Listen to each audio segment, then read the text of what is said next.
হে বন্ধু-বান্ধৱীসকল স্বাগতম জনাইছোঁ মোৰ চেনেলৰ অন্য এটি ভিডিঅ'লৈ। আপোনালোকে থাম্বনেইল আৰু ভিডিঅ'টো চাই গমেই পাইছে আজিৰ ভিডিঅ'টো কি হ'ব। আজিৰ ভিডিঅ'টো হৈছে ফেব্ৰিক কৰা ভিডিঅ' আৰু আপোনালোকে ফুলকেইটা যেতিয়া আঁকিব তেতিয়া তাৰ মাজৰ দূৰত্বটো স্কেলেৰে জুখি ল'ব, তেতিয়া ভাল লাগিব দেখিবৰ কাৰণে সমান হ'লে। আৰু কাপোৰযোৰ আছিলে কটনৰ উকা ছেট অনা গৈছিলে আৰু 260 লৈছিলে আৰু এইটো হৈছে ফুল। আপোনালোকে ভিডিঅ'টো শেষলৈকে চাই থাকিব। আৰু এইকেইটা হৈছে ৰং, ফেব্ৰিক কালাৰ বুলি কৈ আপোনালোকে দোকানৰ পৰা আনিব পাৰে। আমি ৰং লৈছিলোঁ নীলা, সেউজীয়া আৰু ৰঙা। আপোনালোকক যদি কোনোবা মঙলদৈৰ আশে-পাশে আছে তেতিয়াহ'লে তেওঁলোকে মঙলদৈ টাউনৰ বাপুজি দোকানৰ পৰা এই ৰংকেইটা আনিব পাৰে আৰু তাতে বাছ পাব আপোনালোকে ৰং কৰাৰ। ভিডিঅ'টো চাই যদি ভাল লাগে আপোনালোকে তেতিয়াহ'লে লাইক কৰিব, কমেণ্ট কৰিব, লগতে শ্বেয়াৰ কৰিব। আৰু যিসকল মোৰ চেনেলত নতুন হয় তেওঁলোকে প্লিজ ছাবস্ক্ৰাইব কৰি থ'ব আৰু ওচৰত থকা বেল আইকনটো প্ৰেছ কৰি থ'ব যাতে মোৰ আহি থকা প্ৰতিটো ভিডিঅ'ৰ সৈতে আপোনালোকে ন'টিফাই হৈ থাকে। প্ৰথমতে নীলা ৰংটো দি লৈছোঁ, তাৰপিছত ৰঙা ৰংটো। আৰু আপোনালোকে ৰংটো দিওঁতে প্ৰথমতে ফুলটোৰ কাষেৰেখিনি দি ল'ব, তাৰপিছত মাজৰখিনি দিব, তেতিয়াহ'লে মানে ফুলটোৰ বাহিৰত নালাগে। তেনেকৈ দি ল'লে তাৰপিছত এতিয়া দিয়া গৈছে সেউজীয়া ৰংটো। আপোনালোকে ভিডিঅ'টো চাই থাককচোন। এইখিনি হৈছে চাদৰখনৰ পাৰিটো। চাদৰখনৰ পাৰি 2টা ফুল আৰু 4টা পাতকৈ দিয়া গৈছে আৰু ফুলকেইটা ৰং সলনি কৰি দিয়া গৈছে, তেতিয়া ভাল লাগে দেখিবৰ কাৰণে। আৰু এয়া হৈছে চাদৰখনৰ মূৰত ফুল দিয়া গৈছে ডাঙৰ ডাঙৰকৈ এইটো, আৰু ৰংকেইটা অলপমান সলনি কৰা গৈছে ফুলকেইটাৰ। এইখিনি হৈছে চাদৰখনৰ মূৰটো।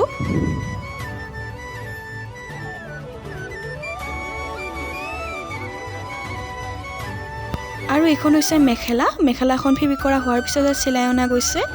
আৰু ইয়াতে ফুলকেইটা অলপ বেলেগকৈ দিয়া গৈছে, ফুল 2টা আৰু এটা পাত, ফুল 2টা একেলগে দিয়া গৈছে, তাৰ ওপৰত পাতটো। কাপোৰযোৰ ফেব্ৰিক বা কৰিছিলে আৰু কাপোৰযোৰ পিন্ধি বাক ভিডিঅ' আৰু ফটো তুলিলোঁ।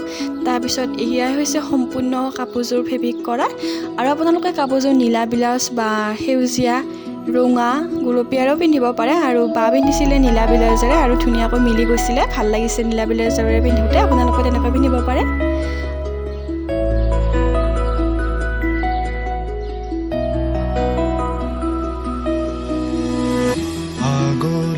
বতাহে খৰালে চুপহি, কাজলি জপা দুচকুৰ পতাত, ধেমালি চলেৰে কৰে নুতি পচি, নিচুকনি গীত জুৰি যায়।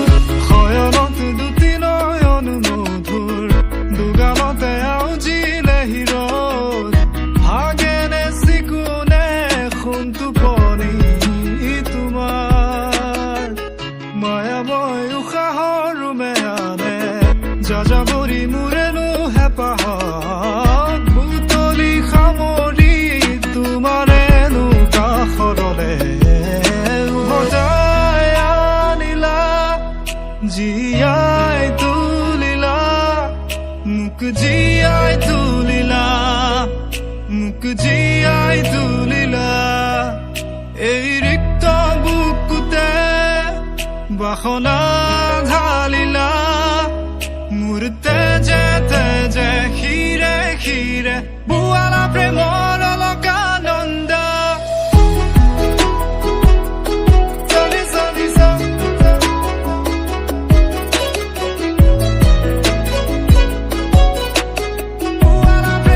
আজিৰ ভিডিঅ'টোত আপোনালোকক কাপোৰ দেখুৱাৰ লগতে ভাতৰ লগত খোৱা এবিধ খাদ্য বনোৱা মই দেখাব বিচাৰিছোঁ। আপোনালোকে জানেই বাৰু, হ'লেও আমি বনাওঁতে ময়ো আপোনালোকক দেখাওঁ বুলি ভাবিলোঁ।